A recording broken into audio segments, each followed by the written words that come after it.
বন্ধুরা, জবা গাছের সুন্দর সুন্দর ফুল যা দেখলে আমাদের কিন্তু মন ভালো হয়ে যায়। আর জবাপ্রেমী যারা, তারা তো তাদেরকে তো আর নতুন করে বলার কিছু নেই। তো তারও মাঝে যে সমস্যাটা হচ্ছে, বারবার সবাই বলছেন যে জবা গাছের পাতা কুঁকড়ে যাচ্ছে। পাতা কুঁকড়ে যাচ্ছে সাধারণত মাকড় আক্রমণ করলে গাছের পাতার ঠিক তলায় বা নিচের দিকে দেখবেন মাকড়ের আক্রমণ হয়।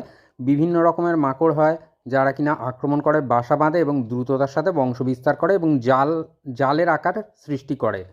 তো এই কারণে অনেক সময় পাতাটা কুঁকড়ে যায়।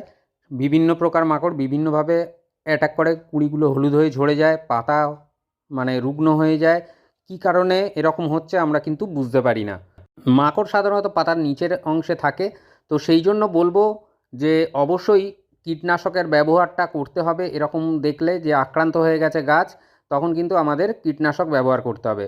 তো সেই কীটনাশকের মধ্যে একটা জিনিস করতে পারেন, ওমাইট। ওমাইট খুব ভালো কাজ করে। আমি এর বিজ্ঞাপন করছি না, আমার বাগানে ব্যবহার করি, যে এইগুলো যেগুলো দিয়ে আমি উপকার পাই সেগুলোই আপনাদেরকে দেখাচ্ছি। এই ওমাইট কিন্তু ব্যবহার করতে পারেন। 1 লিটার জলে 1 ml পরিমাণে নেবেন, নিয়ে সন্ধ্যাবেলার দিকে ঝাঁকিয়ে পাতার নিচ উপর ভালো করে স্প্রে করে ধুয়ে দেবেন। এবং অবশ্যই সতর্কতা অবলম্বন করবেন কীটনাশক ব্যবহারের সময়। নাক মাস্ক দিয়ে ঢাকা থাকবে, হাতে পারলে গ্লাভস পরে রাখবেন।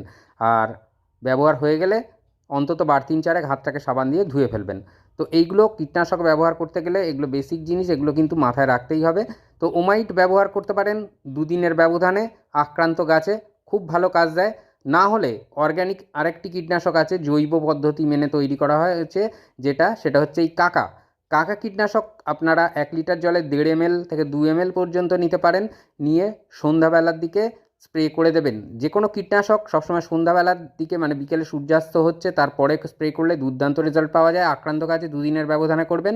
আর না হলে সাধারণ গাছে, যে গাছ আক্রান্ত হয়নি সে গাছেও 10 দিনের ব্যবধানে আপনারা কিন্তু যে কোনো 2 ধরনের কীটনাশক ঘুরিয়ে ফিরিয়ে গাছের পাতায় প্রয়োগ করতে পারেন। এছাড়াও আপনারা থিটা, ইমিডাক্লোরোপিড, কনফিডার এই জাতীয় কীটনাশকও ব্যবহার করতে পারেন। এই কীটনাশক ব্যবহার করুন, সপ্তাহে একবার করে নিম অয়েল স্প্রে করুন গাছে।